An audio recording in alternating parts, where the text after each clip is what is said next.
Lors de notre partie, on va se focaliser sur les parties juridiques, tout ce qui est social et fiscal, donc les déplacements, domicile, travail en vélo.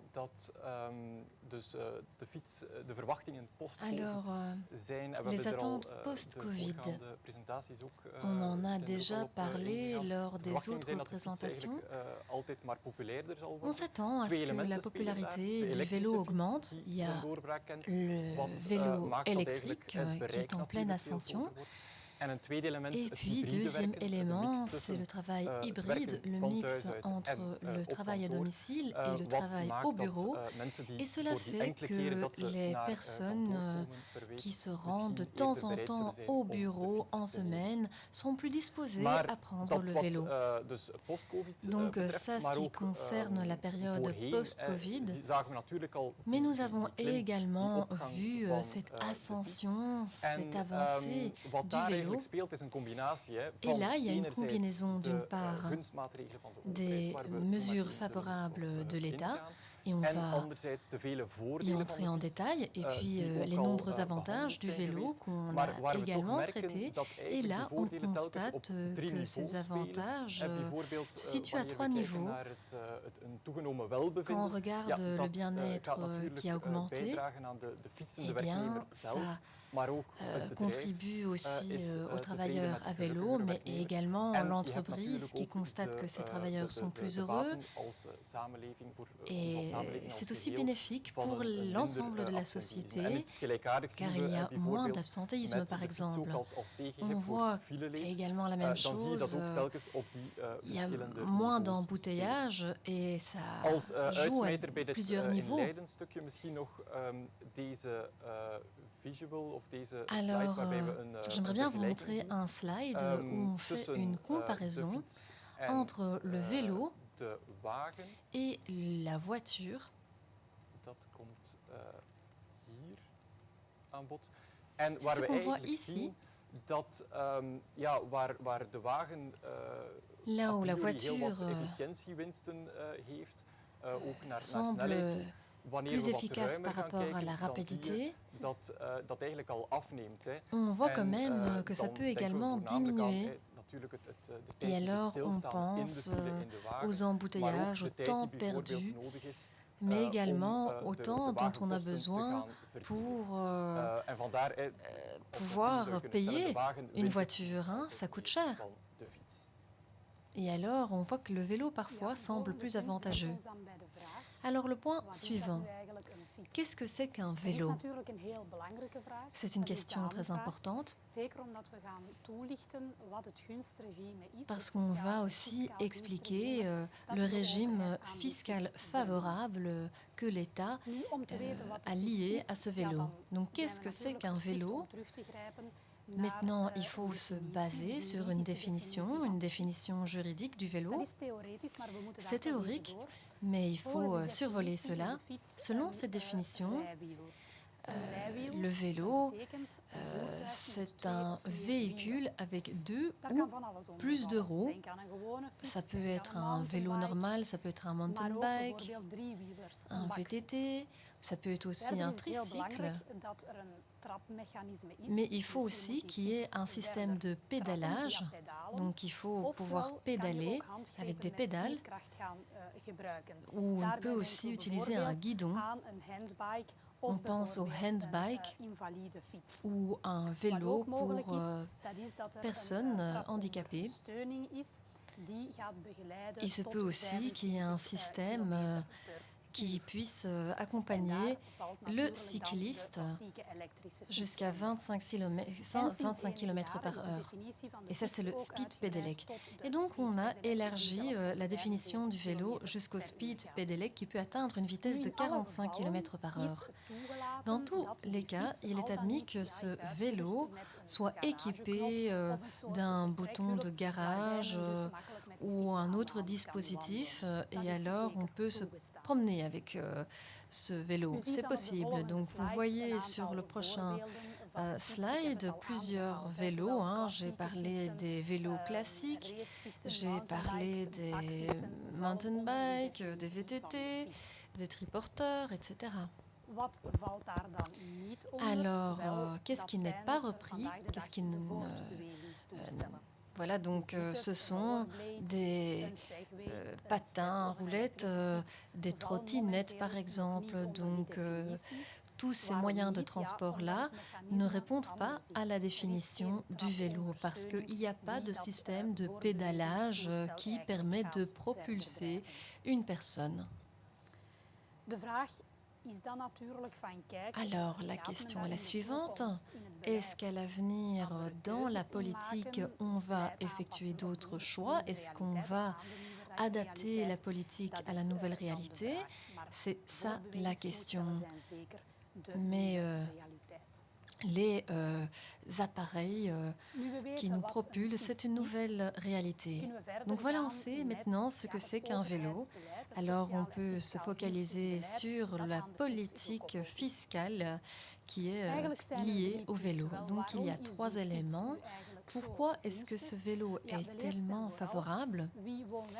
Alors, les personnes qui font des déplacements domicile-travail avec le vélo peuvent recevoir une indemnité vélo de la part de leur employeur. Et ce qui est bien, c'est qu'il y a une exonération fiscale sociale, donc on ne doit pas payer de taxes, pas de charges sociales jusqu'à un montant de 0,24 € par kilomètre, et ça, c'est un régime particulièrement favorable. Deuxième point, alors quand l'employeur met à disposition un vélo à son travailleur, et donc dans ce cas-là, l'employeur est propriétaire du vélo ou il a un contrat de leasing, donc quand il met à disposition un vélo pour des déplacements travail-domicile et pour une utilisation privée, il n'y a pas d'avantage toute nature. Donc le travailleur ne doit pas payer de cotisation en SS, pas de taxes. Alors la condition, c'est que le travailleur utilise ce vélo pour des déplacements domicile et travail. Et alors on se demande combien de fois, une fois par mois, une fois par semaine, la législation stipule qu'il y ait une utilisation effective. Donc on ne parle pas vraiment d'une fréquence. Et ce sont les conditions de la mise à disposition du vélo qui est donc exonéré des cotisations ONSS ou d'autres taxes. Et finalement, donc, les indemnités vélo et l'octroi du vélo professionnel, c'est à 100% déductible comme frais professionnels. Et ensuite, on va éclairer l'aspect pratique, on va donner quelques exemples. Un premier exemple, Yannick, qui est un employé qui habite à 10 km du travail et qui fait 2 fois du vélo par semaine. Et donc la question est la suivante. Qu'est-ce qu'on prévoit pour Yannick, qui me l'a déjà expliqué, une indemnité nette qui est octroyée par l'employeur de 0,24 € par kilomètre maximum. Et c'est une indemnité nette. Donc exonéré de taxes. Et quand on fait le calcul pour 2 jours par semaine, c'est 5 € net par jour, donc 41,60 € par mois. Et donc ça vaut la peine également financièrement de se rendre à vélo au travail. Et quand alors on applique les principes dans un contexte professionnel, pour les vélos professionnels, il y a plusieurs scénarios possibles.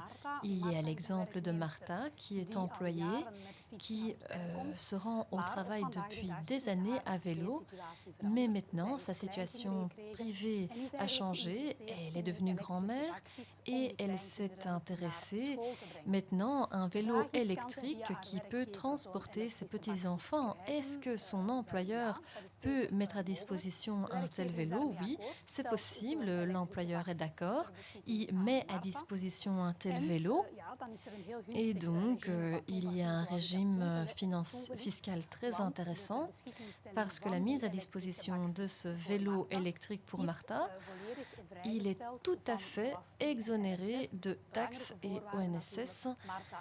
Et la condition, c'est que Martha fasse ses déplacements domicile-travail avec ce vélo électrique. Un autre exemple, tous les employeurs ne sont pas disposés à mettre à disposition un vélo et il se peut que une employée accepte de recevoir un vélo en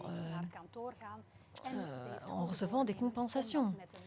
Donc Michel veut utiliser un e-bike et elle se rend chez son employeur en demandant si son employeur veut mettre à disposition un e-bike. Il y a un accord, l'employeur est d'accord, mais Michel va devoir perdre un peu de salaire. Et ça, c'est le principe cash for bike. Donc l'employé accepte de perdre un peu de salaire en échange d'un vélo. Et il y a plusieurs principes en ce qui concerne ce cash for. Est-ce que c'est permis? Est-ce que c'est légal?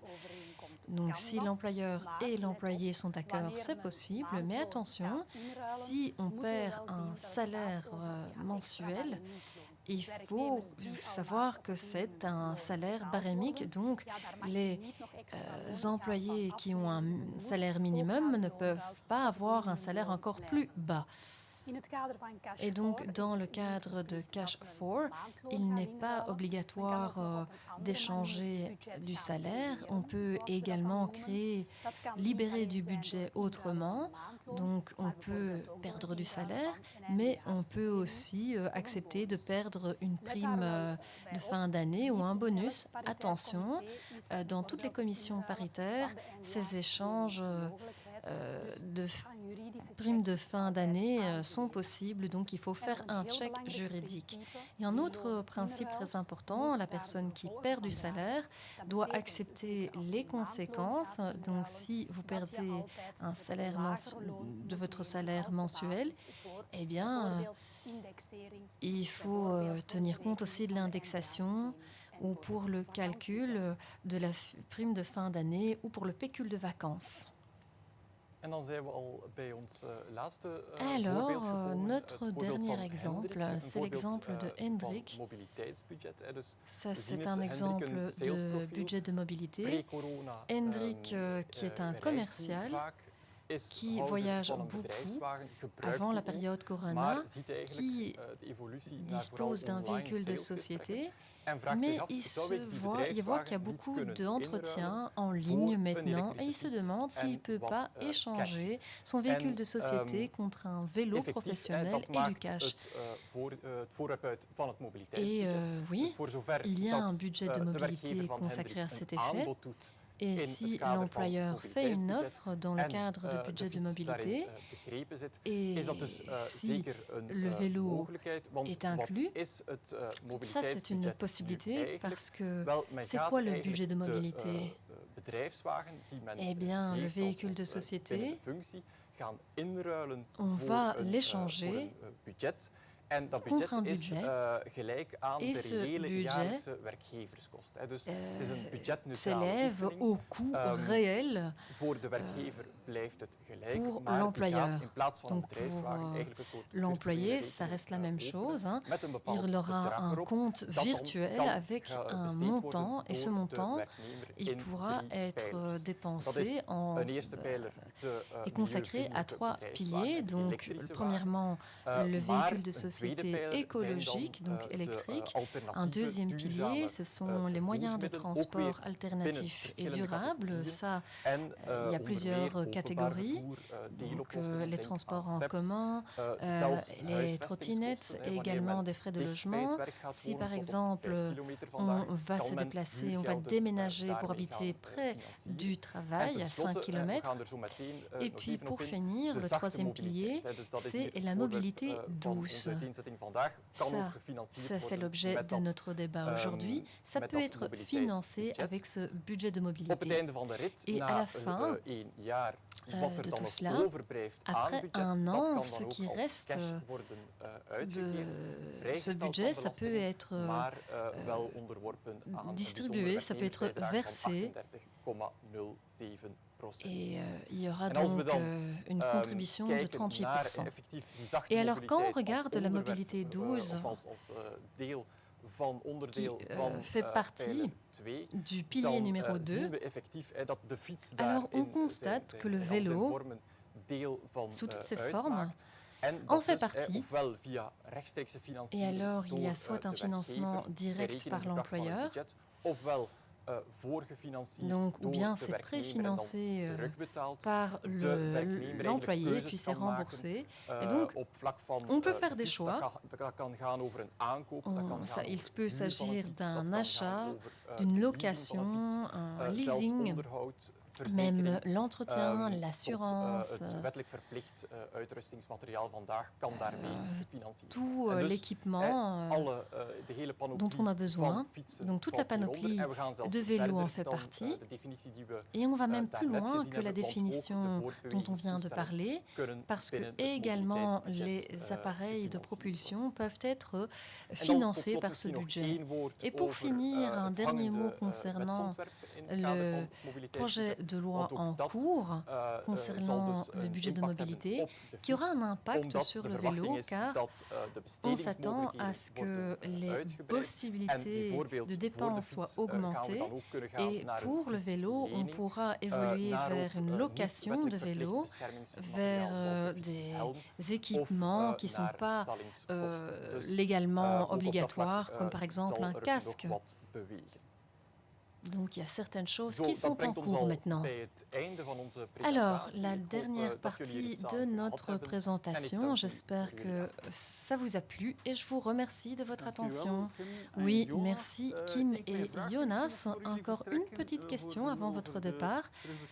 Alors, on a parlé de ce montant de 0,24 € par kilomètre pour les déplacements domicile-travail. C'est le même tarif qui est applicable pour d'autres déplacements. Si par exemple, moi je dois me rendre chez un client d'ici. Oui, donc c'est également un montant qui peut être remboursé pour des déplacements, d'autres déplacements professionnels.